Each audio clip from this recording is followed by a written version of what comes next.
Sweat stung Jamal Washington's eyes as the red and blue lights erupted in his rearview mirror. He had exactly 26 minutes to deliver the unmarked titanium lockbox resting on the passenger seat, or a very important man was going to die. The veteran patrol officer walking toward his window did not care about deadlines. He only saw a young black man driving a beat-up sedan through the wealthiest zip code in Connecticut. By the end of the night, only one of them would walk away with his career and his freedom intact. The dashboard clock of the 2012 Honda Civic glowed a harsh, unforgiving green. 8:38 p.m. Jamal snatched a napkin from the center console and wiped the condensation from his forehead. The air conditioning in the Civic had died 3 summers earlier, and the stifling August heat of coastal Connecticut pressed down like a wet blanket. Yet the temperature was only part of what made his heart hammer against his ribs. The titanium lockbox sat strapped into the passenger seat with the seatbelt, resting on a specialized cooling pad that hummed softly against the humid air. Jamal worked for Sentinel Logistics, an ultra-discreet courier service that specialized in high-value, time-critical deliveries for the top 1%. On ordinary nights, he drove a pristine, unmarked black Mercedes Sprinter van. Tonight of all nights, the Sprinter had blown a head gasket on Interstate 95. With no replacement vehicle available and a delivery window that could not be missed, Jamal had made a desperate call to his dispatcher. He transferred the payload into his personal car, a dented silver Civic with a squeaky serpentine belt, and pushed it toward the affluent enclave of Greenwich. Greenwich was the kind of town where the property taxes alone exceeded what most people earned in a decade. Ancient oak trees arched over roads lined with towering iron gates that hid sprawling estates from public view. It was a place engineered to keep the rest of the world out. Jamal knew the moment he crossed the town line that he did not belong here, at least not in this car. 2 miles away, Officer Bradley Jenkins sat parked in the shadows of a long-closed country club entrance, nursing a lukewarm coffee. 17 years on the Greenwich Police Department had left him 42 years old, passed over for sergeant 3 times, and carrying a permanent chip on his shoulder. In his own mind, he was the gatekeeper of Greenwich. His job, as he saw it, was not merely to serve and protect. It was to filter, to keep the riffraff from disturbing the peace of the wealthy elite who funded the town's generous police budget. Jenkins watched the evening traffic roll past on the local roads. Teslas, Range Rovers, the occasional Porsche.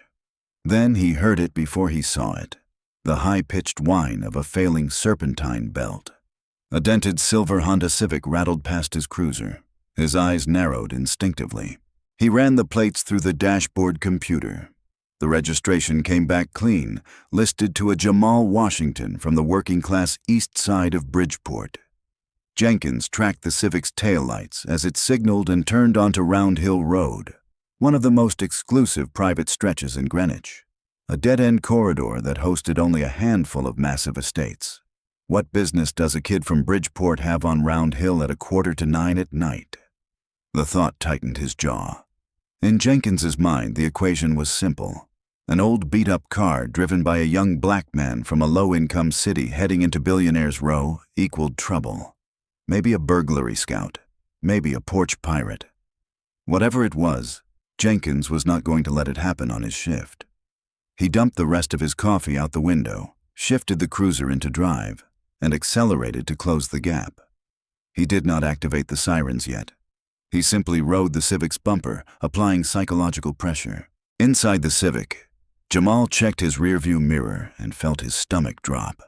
The unmistakable silhouette of a police cruiser sat so close he could no longer see its headlights. "Come on, man. Not tonight," he whispered, glancing at the speedometer. He was holding exactly 30 miles per hour in a 30 zone. His hands settled at 10 and 2. Blinker checked. Everything in order. "Just stay calm," he told himself. "You have the job, you have the manifest, you have the authorization." Yet Jamal understood the world he lived in. Being right did not always matter when the lights came on. At the end of Round Hill Road stood the massive gated estate of Richard Harrison. Harrison was not simply a billionaire. He was the newly elected mayor of the greater Stamford-Greenwich Metropolitan District, A man who had built his public career on absolute zero tolerance for corruption. At that moment, however, the mayor was not thinking about politics. Inside the master suite of the estate, he lay in a medical bed, skin pale, breathing shallow. Standing over him was Dr. Elias Mercer, a private concierge immunologist, along with two heavily armed men in suits, part of the mayor's private security detail headed by a former Secret Service agent named Thomas Cole. "Where's the courier?" the mayor gasped, clutching his chest. "GPS shows him 2 miles out, sir," Agent Cole answered, eyes fixed on an encrypted tablet. "He had to switch vehicles because of a breakdown. He's 3 minutes away. If that synthetic enzyme doesn't reach him in the next 20 minutes, his organs are going to start shutting down," Dr. Mercer said, adjusting an IV line. "It has to be administered exactly at the peak of the flare-up. We have a rapidly closing window." Back on Round Hill Road, Jenkins made his move. The Civic's tires had briefly kissed the double yellow while navigating a sharp curve, a micro-infraction that occurred 100 times a day. It was all the legal justification Jenkins needed. He flipped the switch. Red and blue strobe lights exploded across the dark, tree-lined street. A brief siren chirp cut through the quiet night. Jamal cursed under his breath. He had no choice. He activated his right turn signal and carefully pulled the Civic onto the narrow shoulder, shifting into park. The digital clock read 8:42 p.m., 18 minutes left.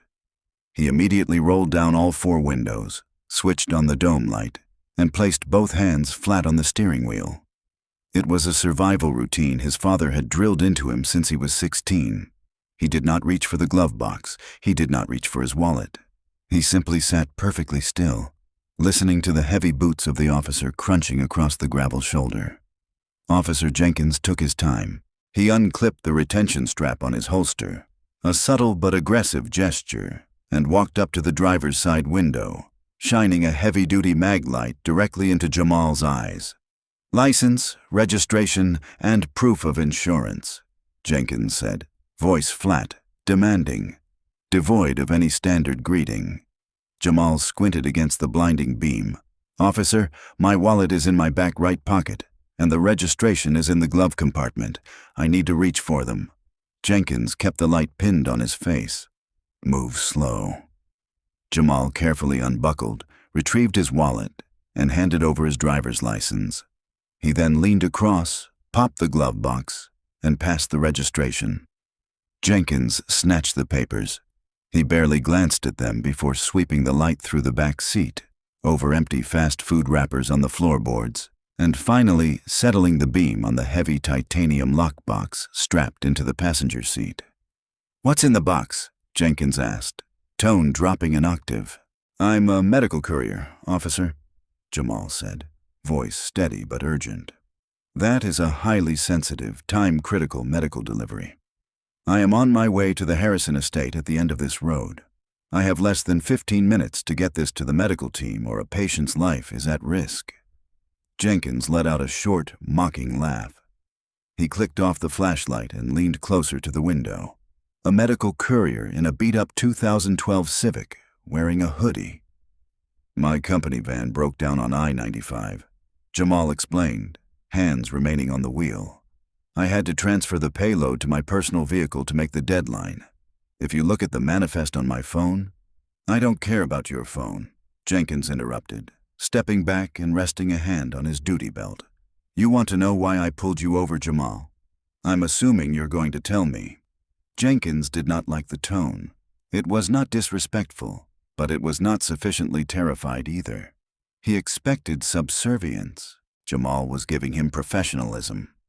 "You swerved over the double yellow back there. Looks to me like you're driving under the influence." Jenkins leaned his head slightly into the window, taking a deep, theatrical sniff of the cabin air. "Matter of fact, I smell marijuana." Jamal's blood ran cold. It was the oldest trick in the book. The phantom smell, the golden ticket that manufactured probable cause to tear a car apart without a warrant. "Officer, with all due respect, I don't smoke. Nobody smokes in this car. I am stone cold sober, and I am telling you as a bonded courier for Sentinel Logistics that if this package is delayed, Someone at the Harrison estate is going to die tonight. Call it in. Call your watch commander. Just let me make this delivery. Step out of the vehicle, Jenkins ordered. Officer, please. Desperation finally bled into Jamal's voice. He glanced at the dash clock. 8:46 p.m. The window was closing rapidly. The man I'm delivering to is Richard Harrison, the mayor. Do you understand what this is? It's his medication. Jenkins smirked. It was the most ridiculous lie he had heard all month. Right. The mayor is getting his secret medicine delivered in a hoopty by a kid from Bridgeport. Step out of the damn car before I pull you through this window. Jamal hesitated. Every instinct screamed at him to throw the car into drive and sprint the remaining quarter-mile to the gates. He knew that path ended with a bullet in his back. Slowly, hands shaking with suppressed rage and fear, he opened the door and stepped out onto the humid asphalt. Turn around, hands on the roof, Jenkins barked. Jamal complied. Jenkins aggressively kicked his legs apart and began a rough, invasive pat-down. He searched pockets, ankles, and pulled the hoodie up to expose the waistband. He found nothing. Sit on the curb, Jenkins commanded. You can't search my car without my consent, Jamal said, voice trembling as he sat on the rough concrete, the flashing lights making him dizzy. I do not consent to a search. I have probable cause. I smell weed, Jenkins retorted, walking to the passenger side. He opened the door and stared down at the titanium lockbox. It was serious hardware, biometric thumbprint scanner on top, reinforced steel hinges. It did not look like something a street-level dealer would carry. It looked military. Jenkins grabbed the handle and yanked. The box did not budge. Jamal had woven the seat belt through the reinforced handle and locked it. Unlock this, Jenkins yelled, pointing at the box. I can't, Jamal called from the curb. It's biometrically locked to the receiving physician. Even I can't open it. Officer, I am begging you. Look at the GPS tracker on my dashboard. Look at my credentials. Instead of looking at the credentials, Jenkins unbuckled the seatbelt, hauled the heavy titanium box out of the car, and dropped it onto the asphalt with a heavy, sickening thud. Hey, that's temperature sensitive, Jamal screamed, jumping up from the curb. Before he could take 2 steps, Jenkins had his taser drawn and pointed at Jamal's chest. Twin red laser dots danced over his racing heart. Get back on the ground, Jenkins roared, finger tightening on the trigger. Get on the ground right now, or you're going to ride the lightning, boy. Jamal froze. He looked at the taser. He looked at the box sitting on the dirty road. He looked at the dash clock through the open door. 8:49 p.m. Slowly, he lowered himself back down, face in his hands. He had failed. He was going to watch a man die because of a badge. Inside the Harrison estate, Agent Cole tapped the screen of his tablet with growing urgency. The blue dot representing the Courier had stopped moving nearly 10 minutes earlier.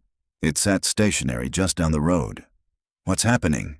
Mayor Harrison managed to croak from the bed, his skin taking on a terrifying grayish hue. The heart monitor beside him beeped in an erratic, frightening rhythm. The beacon stopped, Cole said, voice tight. Right at the bottom of the hill. He's a quarter-mile away. Did he crash? Dr. Mercer asked frantically, prepping the syringes that would receive the medicine the second it arrived. If that box is compromised, I'm going down there, Cole said. He drew his sidearm, checked the chamber, and slid it back into his shoulder holster. Keep him stable, Doc. I'll be back in 3 minutes. Cole sprinted out of the master bedroom, heavy footsteps echoing down the grand marble staircase. He burst through the front doors and signaled 2 perimeter security guards to follow. They piled into a black Chevy Tahoe parked in the circular driveway. The massive SUV roared to life, tires screeching as Cole threw it into gear and tore down the long winding driveway toward the main gates. Back on the shoulder of Round Hill Road, Officer Jenkins was losing patience. The titanium box was a brick, no keyholes, no hinges he could easily pop with a baton. Just a smooth black glass biometric pad that blinked a dull, angry red every time he pressed his thumb against it. Open the box, Jamal, Jenkins sneered, walking back to where Jamal sat on the curb. Last chance before I call for a K9 unit to sniff this thing, and then we take a crowbar to it. "I told you the truth," Jamal said, voice eerily calm now. The panic had burned out, replaced by a cold, hollow dread. The deadline was 9 p.m. It was 8:53. Even if Jenkins released him that second, it would be a sprint. "You are interfering with a Class A medical transport. That is a federal offense. When they find out what you did here tonight, you're not just going to lose your badge. You're going to prison." Jenkins's face flushed crimson. Nobody talked to him like that, especially not in his town. "Stand up," he ordered, holstering the taser and pulling out metal handcuffs. Jamal did not move. "For what? What is the charge?" "Failure to obey a lawful order. Resisting arrest. Suspicion of transporting narcotics." Jenkins rattled the charges off easily, as if he had rehearsed them 1,000 times. He grabbed Jamal by the collar of his hoodie, hauled him violently to his feet, and slammed him against the side of the cruiser. Jamal grunted as his ribs hit the steel frame. He did not fight back. He knew better. He let Jenkins wrench his arms behind his back. Click, click. The cold steel of the handcuffs bit into Jamal's wrists, ratcheted entirely too tight. Jenkins did it on purpose, a final little punishment. "You just threw your whole life away, kid," Jenkins whispered harshly in his ear. "No," Jamal replied softly, staring blankly at the blinking red lights of the cruiser. "You did." Jenkins shoved him into the back of the cruiser and slammed the heavy reinforced door. Jamal fell sideways onto the hard plastic seats, trapped in the cramped cage-like space. He struggled to sit upright, shoulders screaming from the awkward angle of the cuffs. Jenkins walked over to the titanium lockbox, picked it up, marched to the trunk of his cruiser, and carelessly tossed it inside before slamming the lid. The life-saving enzyme now sat in the sweltering heat of a police car trunk, ticking closer and closer to degradation. Jenkins climbed into the driver's seat, adjusted the rearview mirror to look at Jamal, and offered a smug, victorious smile. "Next stop, Greenwich Precinct," he said, shifting into drive. He left the flashing lights on. He wanted everyone to see that he had caught a bad guy. Just as the cruiser began to pull away from the curb, a pair of blinding high-beam LED headlights crested the hill ahead. A massive black Chevy Tahoe came barreling down the center of Round Hill Road, engine roaring like a beast in the night. Jenkins slammed on the brakes, annoyed. "What the hell is this idiot doing?" he muttered, ready to hit the siren. The Tahoe did not slow. It aggressively swerved into the oncoming lane, cut off the cruiser entirely, and slammed to a stop in a diagonal blockade. Tires smoked as the heavy SUV halted less than 10 feet from Jenkins's front bumper. Before Jenkins could reach for his radio to call in a 1078, the doors of the Tahoe flew open. 3 men stepped out. They wore immaculate black suits and tactical earpieces, and they moved with terrifying synchronized precision. The man in front, Agent Thomas Cole, did not even glance at the flashing lights. His eyes locked on the back seat of the cruiser where Jamal sat in handcuffs. Jenkins drew his firearm instantly, stepping out and using his open door as cover. "Greenwich Police! Show me your hands! Show me your hands right now!" he screamed, heart suddenly hammering. This was a nightmare scenario. He thought he had busted a low-level drug mule. These men looked like cartel hitters or federal agents. Agent Cole did not raise his hands. He calmly reached into his breast pocket, moving slowly enough not to get shot, and pulled out a leather wallet, flipping it open to reveal a gold shield. Federal security credential, Agent Thomas Cole, Director of Security for Mayor Richard Harrison. His voice carried effortlessly over the hum of the engines. He marched directly toward the barrel of Jenkins's drawn gun without a hint of fear. Jenkins blinked, hands shaking slightly. He lowered the weapon but did not holster it. Director of Security. What is this? Cole stopped 5 feet away, eyes burning with a fury that forced the veteran cop to take an involuntary step back.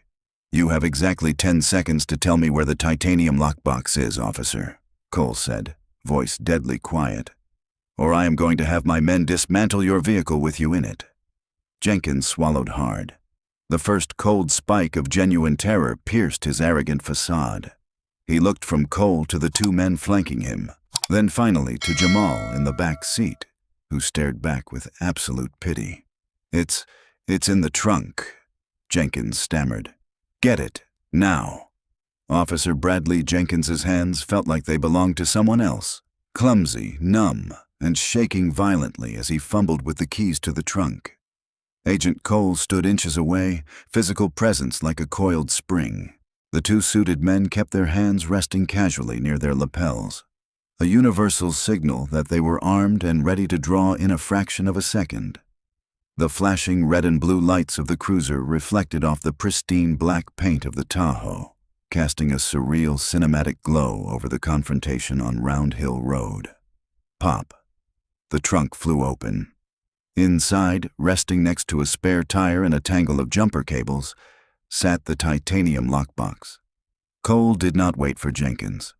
He reached in, grabbed the heavy handle, and hauled it out. He immediately pressed his own thumb against the black glass scanner. The glass blinked a harsh, angry red. Access denied. Cole cursed under his breath, a sharp, venomous sound. He looked at the LED display on the side of the box. Internal temperature 42 degrees Fahrenheit and rising. Time to payload degradation, 3:14. "It's hard-coded to the Courier's biometric signature," Cole snapped, pivoting sharply toward the back seat of the cruiser. He pointed a thick, accusatory finger at Jenkins. "Get him out of those cuffs right now." Jenkins swallowed the lump of dry terror in his throat. "Agent Cole, this suspect was driving erratically. He refused a lawful—" "If you finish that sentence with another lie, I will personally ensure you never see the outside of a federal penitentiary," Cole interrupted, voice dropping to a terrifying, deadly calm. "That box contains a synthetic enzyme synthesized at Johns Hopkins explicitly for Mayor Harrison. He has a rare autoimmune failure. If he doesn't get it in 3 minutes, his organs fail. If his organs fail, he dies.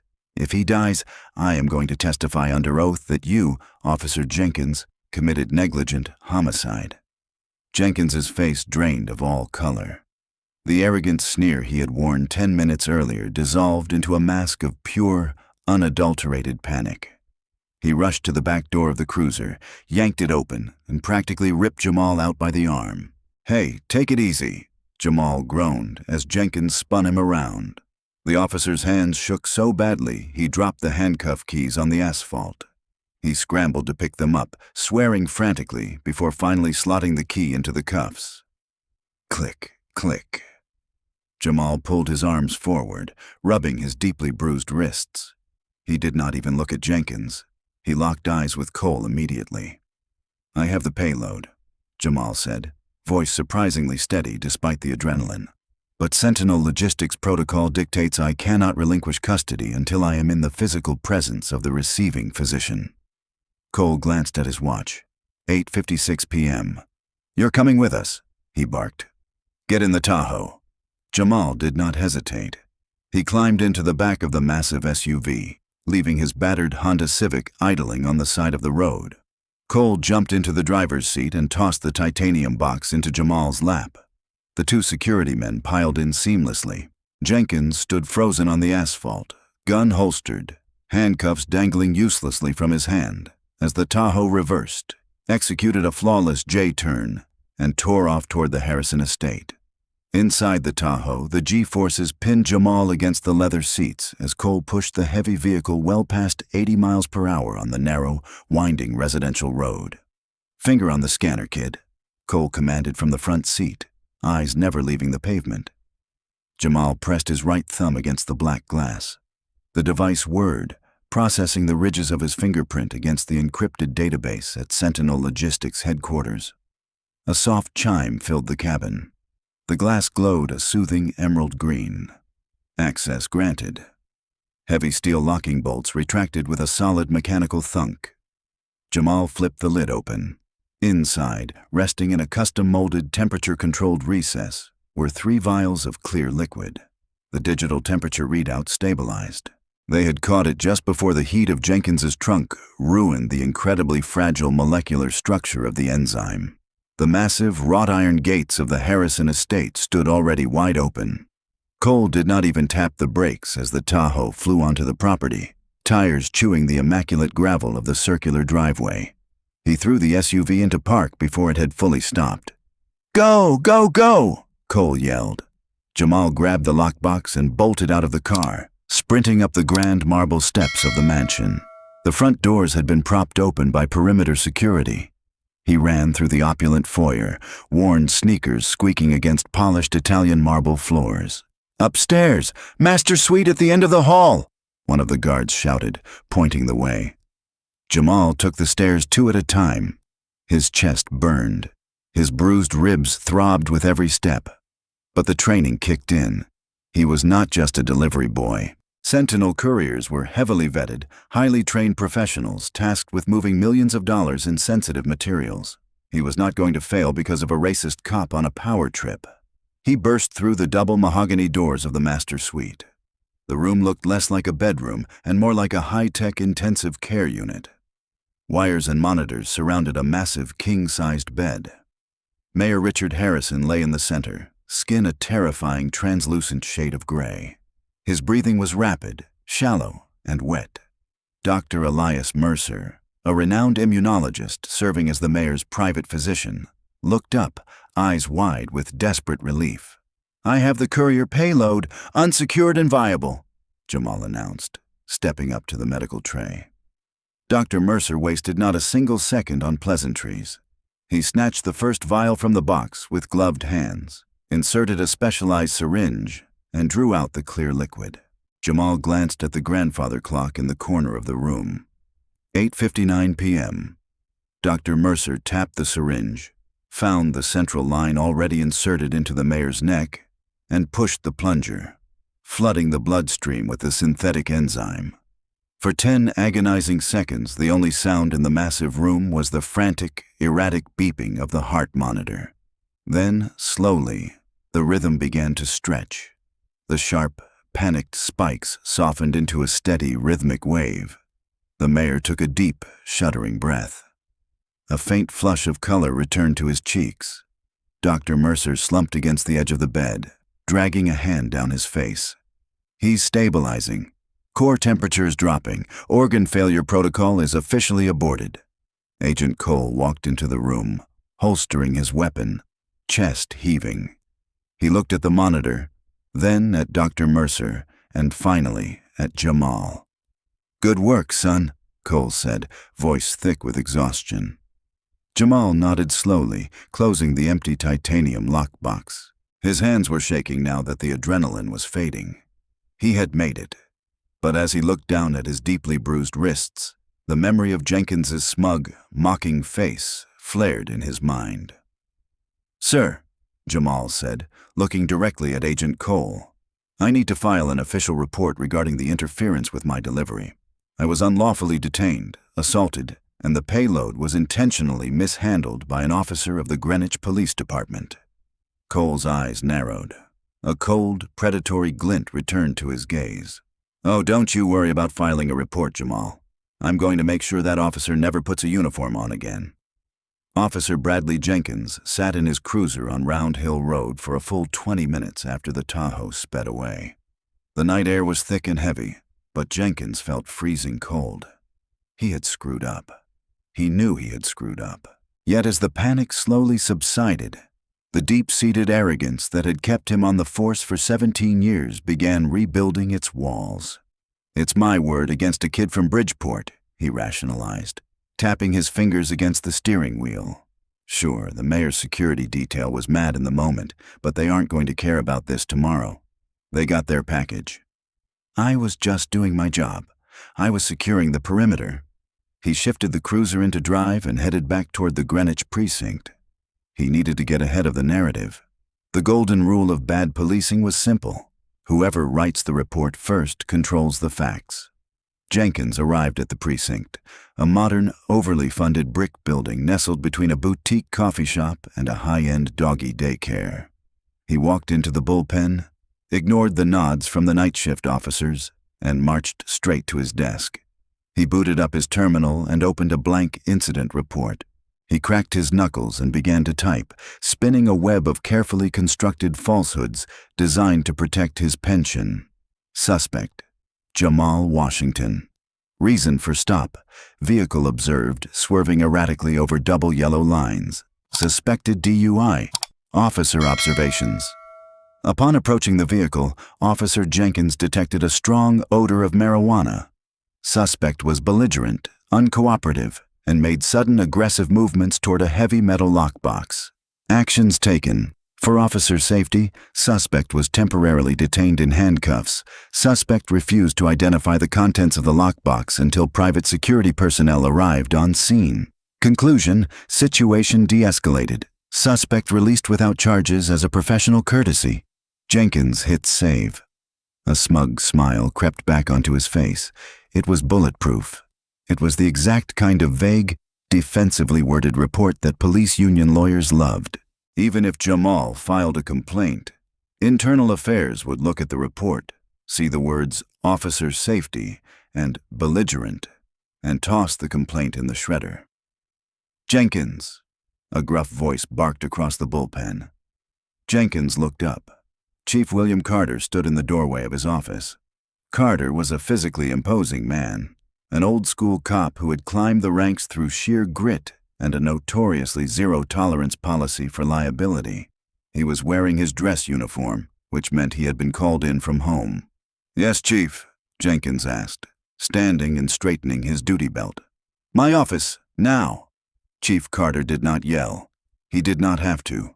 The terrifying icy calm in his voice was enough to make every officer in the bullpen stop typing and look up. Jenkins felt a small knot of unease form in his stomach, but he plastered on his best confident expression. He grabbed his printed incident report and walked across the room, stepping into the chief's spacious office. He expected to see the chief sitting behind his desk, ready to deliver a routine lecture about community relations. Instead, Chief Carter closed the blinds on the glass walls of the office, walked over to the door, and locked it. Jenkins turned around. His heart completely stopped. Sitting in the corner of the office, entirely submerged in shadow, was Agent Thomas Cole.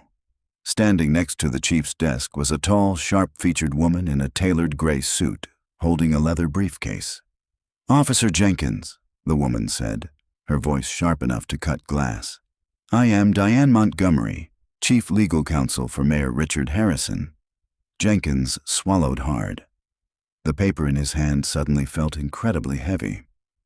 "Ma'am, Chief, I was just finishing up my report on the incident on Round Hill Road. It was a misunderstanding. I was conducting a routine." "Shut your mouth, Bradley," Chief Carter snapped, face turning a dangerous shade of purple. "Do not say another word. You are already drowning. Do not add lying to a federal security director and the mayor's legal counsel to your list of crimes tonight." "Crimes?" Jenkins echoed, trying to sound offended. "Chief, I had probable cause. The kid was swerving. I smelled contraband.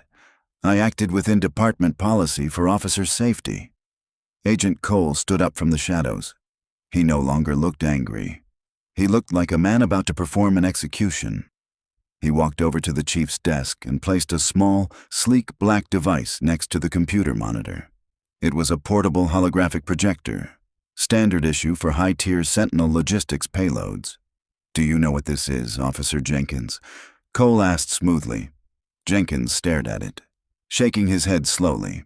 "Sentinel Logistics doesn't just hire kids off the street. They are a bonded, insured, highly secure courier service.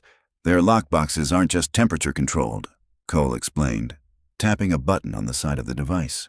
"They are equipped with 360-degree high-definition micro-cameras and highly sensitive localized audio recorders to ensure chain of custody." Jenkins's breath hitched. His chest suddenly felt trapped in a vice. The moment that lockbox left the warehouse, it started recording, Diane Montgomery added, opening her briefcase and pulling out a stack of legal documents. "It recorded you pulling over Mr. Washington without a valid traffic violation. It recorded you lying about the smell of marijuana to manufacture probable cause. It recorded you threatening a legally bonded medical courier with a taser. and it recorded you violently ripping the payload from the vehicle and throwing it onto the pavement. Cole tapped the projector again. A high-definition audio clip filled the silent office. It was Jenkins's own voice, crystal clear. "I don't care about your phone. You want to know why I pulled you over, Jamal? You swerved over the double yellow back there. Matter of fact, I smell marijuana." Then the sickening thud of the titanium box hitting the asphalt, followed by Jenkins screaming, "Get on the ground right now or you're going to ride the lightning, boy." Jenkins stumbled backward. His knees went weak. He fell into a guest chair, face entirely devoid of blood. The arrogance was completely shattered, replaced by the terrifying, crushing weight of reality. "You didn't turn your body camera on, Jenkins," Chief Carter said, voice dripping with absolute disgust. "You thought you were operating in the dark, but you were the star of a 4K movie broadcast directly to Sentinel's secure servers." "Chief, please," Jenkins begged, voice cracking. I made a mistake. I was just trying to protect the neighborhood. You know me. I've been on this force for 17 years. 17 years of barely scraping by. 17 years of citizen complaints that I had to bury to protect this department's image," Carter fired back, slamming his hands on the desk. "But you didn't just harass a civilian tonight, Bradley. You actively impeded a Class A medical delivery destined for the mayor of this city. You nearly committed murder by proxy." Diane Montgomery stepped forward and tossed a thick document onto Jenkins's lap. "That is a notice of termination from the Greenwich Police Department, effective immediately," she stated coldly. "But that is the least of your concerns. Under federal statute 18 U.S.C. section 1365, tampering with or impeding a life-saving medical product is a felony offense. Furthermore, the mayor's office is filing civil rights violation charges against you personally." Jenkins stared at the papers. His pension, his badge, his freedom. All of it vanishing in the blink of an eye because he could not stand the sight of a black kid in a beat-up car driving through his precious town. "You're stripping my pension?" Jenkins whispered, tears of sheer panic welling in his eyes. "We are stripping everything." Agent Cole leaned down until his face was inches from Jenkins's trembling form. "You're going to be charged. You're going to be convicted. And when you get to federal prison, I want you to remember that you put yourself there. Jamal Washington didn't ruin your life. Your own prejudice did." "Chief, you can't let them do this," Jenkins pleaded, looking desperately at his commanding officer. The Union has already been briefed," Chief Carter said flatly, turning his back on Jenkins to look out the window. "They have officially declined to represent you. You are a liability, Jenkins. Hand over your badge and your service weapon. Now." Jenkins's hands shook uncontrollably as he unclipped his gun belt and set it on the desk. He unpinned the silver badge from his chest, the badge he thought gave him absolute power, and placed it next to the gun. The metallic clink echoed loudly in the quiet office. "Stand up," Cole commanded, pulling a pair of heavy steel handcuffs from his own belt. Jenkins looked at the cuffs. A bitter, horrifying sense of déjà vu washed over him. Just an hour earlier, he had been the one wielding the steel, relishing the power trip. Now the tables had turned with a savage, unforgiving finality. "Hands behind your back, Bradley," Cole ordered. Jenkins slowly stood and placed his hands behind his back. Click, click. The cold steel bit into his wrists.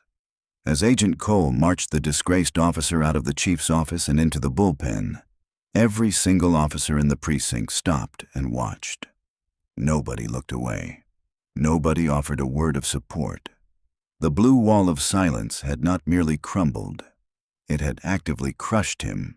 72 hours later, the stifling August heat had finally broken, leaving behind a crisp, rain-washed morning in Stamford, Connecticut.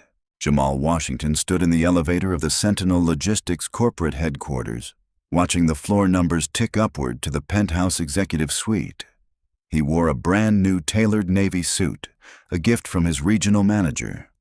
Beneath the crisp cotton shirt, his ribs were tightly wrapped in medical tape, a lingering souvenir from the asphalt of Round Hill Road. The elevator doors chimed and slid open, revealing a sprawling boardroom with floor-to-ceiling windows overlooking Long Island Sound. Standing at the head of a massive mahogany table was Arthur Pendleton, the billionaire founder and CEO of Sentinel Logistics. To his right stood Agent Thomas Cole, dressed in his standard immaculate black suit. Seated in a plush leather wheelchair, looking frail but undeniably alive, was Mayor Richard Harrison. As Jamal stepped into the room, all conversation ceased. "Mr. Washington," Pendleton said, his voice booming across the spacious room. He walked over and extended a hand. "I've spent the last 3 days reviewing the holographic footage from Payload Alpha 7. I've watched you maintain absolute professionalism with a loaded weapon pointed at your chest. I've watched you prioritize the mission over your own personal safety." Jamal shook the CEO's hand firmly. "I was just doing my job, sir. The protocol is there for a reason." "Protocol is just words on paper until a man's character is tested," Mayor Harrison rasped, wheeling himself forward. The mayor extended his hand, and Jamal took it gently. The older man's grip was weak, but his eyes were sharp and filled with profound gratitude.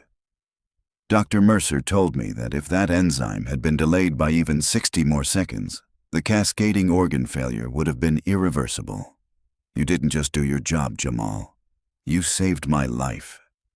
"I'm just glad you're recovering, Mr. Mayor," Jamal said, feeling a sudden, overwhelming wave of emotion. For 3 days, he had been running on pure adrenaline and defensive anger. Hearing the validation directly from the man he had saved broke the final dam of his anxiety. "I owe you a debt that a simple thank you cannot cover," the mayor continued, locking eyes with Jamal. "But I also owe you an apology. As the mayor of this district, I am responsible for the culture of our law enforcement. What happened to you on Round Hill Road was an abomination. It was a failure of the system I swore to oversee. Officer Jenkins was a symptom of a much deeper disease in Greenwich, a culture of unchecked profiling that ends today." Agent Cole stepped forward and handed a thick leather folder to Jamal. "What is this?" Jamal asked, opening the heavy cover. "That is a complete restructuring of the Greenwich Police Department's Oversight Committee," Mayor Harrison explained, tone shifting from grateful patient to ruthless politician. "Diane Montgomery and my legal team have spent the last 48 hours ripping that precinct down to the studs. Chief Carter is being forced into early retirement for turning a blind eye to Jenkins's history of complaints. We are establishing an independent civilian review board with absolute subpoena power. And Sentinel Logistics is stepping up as well," Pendleton added, walking back to the window. "Jamal, you are 24 years old and you handled a crisis better than most of my senior executives. You have the mind, the temperament, and the integrity this company values above all else." Jamal looked at Pendleton, confused. "You're done driving the Sprinter vans, Jamal." Pendleton smiled. "Effective immediately, you are being promoted to Director of High-Value Field Operations for the Eastern Seaboard. You'll be overseeing the training, dispatch, and security protocols for our most sensitive medical payloads. Your starting salary is going to look a lot different from a courier's hourly wage, and Sentinel will be covering your tuition in full so you can finish your degree." Jamal stared at the contract in the leather folder. The numbers printed on the page were staggering. It was the kind of money that did not merely change a person's zip code. It changed a family's entire generational trajectory. He looked up at the 3 powerful men in the room. They were not offering him a payout to keep him quiet. They were giving him the keys to the castle because he had proven he could be trusted to guard it. "I won't let you down," Jamal said, voice thick with resolve. "You already haven't," Cole replied, offering a rare, genuine smile. "Now get some rest, Director Washington, because in a few months we have a very important date in federal court." 6 months later, the United States District Court for the District of Connecticut stood as a masterclass in intimidating architecture. Towering marble columns, heavy oak benches, and the deafening echo of absolute authority. Jamal Washington sat in the front row of the gallery, wearing a perfectly tailored charcoal suit, a silver Sentinel Logistics lapel pin catching the heavy overhead lighting. Next to him sat Agent Cole and Diane Montgomery. Sitting at the defense table, looking utterly unrecognizable, was Bradley Jenkins. The arrogant, chest-puffed officer who had terrorized Round Hill Road was gone. In his place sat a hollow, graying man in an oversized khaki prison jumpsuit. He had lost 30 pounds. His shoulders slumped. His hands were cuffed and resting in his lap. The blue wall of silence had not merely abandoned him. Its members had enthusiastically testified against him to save their own careers. The heavy wooden doors adjacent to the bench swung open, and Judge Harriet Winston took her seat. She was a no-nonsense jurist with a reputation for handing down maximum sentences to public officials who abused their power. "Mr. Jenkins, please stand," Judge Winston commanded. Her voice sliced through the silence of the courtroom like a scalpel. Jenkins stood slowly, his defense attorney placing a steadying hand on his elbow. "Bradley Jenkins," the judge began, adjusting her reading glasses. "You have been found guilty by a jury of your peers of one count of tampering with a consumer product resulting in the endangerment of human life under 18 U.S.C. Section 1365, and one count of deprivation of rights under color of law under 18 U.S.C. Section 242. Throughout this trial, your defense attempted to paint this incident as a routine traffic stop gone awry, a simple mistake made in the name of community safety. But the undeniable high-definition evidence presented in this court proved otherwise. You did not stop Jamal Washington to protect Greenwich. You stopped him because of the color of his skin, the car he drove, and your own deeply ingrained prejudice." Jenkins stared at the floor. A single tear cut a track through the deep bags under his eyes. "When you pin on a badge, you are granted extraordinary power over your fellow citizens," Judge Winston continued, her tone rising with righteous anger. "With that power comes the absolute, non-negotiable expectation of restraint, fairness, and human decency. You shattered that expectation. You wielded your authority as a weapon of intimidation. You nearly cost an innocent man his life, and you subjected a young professional to a traumatic, unlawful assault." The judge picked up her heavy wooden gavel. "It is the duty of this court to ensure that those who enforce the law are not above it. For the charges levied against you, and with zero possibility of early parole, I sentence you to 8 years in federal prison, to be served consecutively." Bang! The sound of the gavel echoed through the courtroom, ringing with the finality of a closing coffin. Jenkins collapsed back into his chair, sobbing into his cuffed hands as 2 federal marshals stepped forward to take him into custody. He briefly looked over his shoulder, red, tear-filled eyes meeting Jamal's gaze one last time. There was no defiance left, only the crushing, inescapable realization that he had destroyed his own life in the span of 15 arrogant minutes. Jamal did not smile. He did not gloat. He simply held the disgraced cop's gaze until the marshals hauled Jenkins through the side doors and out of sight forever. "It's over," Agent Cole said quietly, standing up and buttoning his suit jacket. "Justice served." "Yeah," Jamal breathed out, feeling a profound lightness in his chest. "It is." Jamal walked out of the heavy brass doors of the courthouse and into the bright, freezing Connecticut winter. The air was sharp and clean. Pulling his cashmere overcoat tighter around his shoulders, he walked down the courthouse steps toward the curb where a pristine, unmarked black Mercedes Sprinter van was idling. The driver, a young recruit currently going through Sentinel's rigorous training program, jumped out and opened the rear door for him. "Afternoon, Director Washington," the young man said respectfully. "Where to?" Jamal looked back at the courthouse one last time. A small, knowing smile finally broke across his face. He had walked into Greenwich as a target. He was leaving as a boss. "Take me back to headquarters," Jamal said, climbing into the plush leather interior of the van. "We've got work to do." And that is the incredible story of Jamal Washington, a man who turned a terrifying encounter with a corrupt cop into a life-changing triumph. Officer Jenkins thought he was the ultimate gatekeeper, but his arrogance blinded him to reality, costing him his badge and his freedom.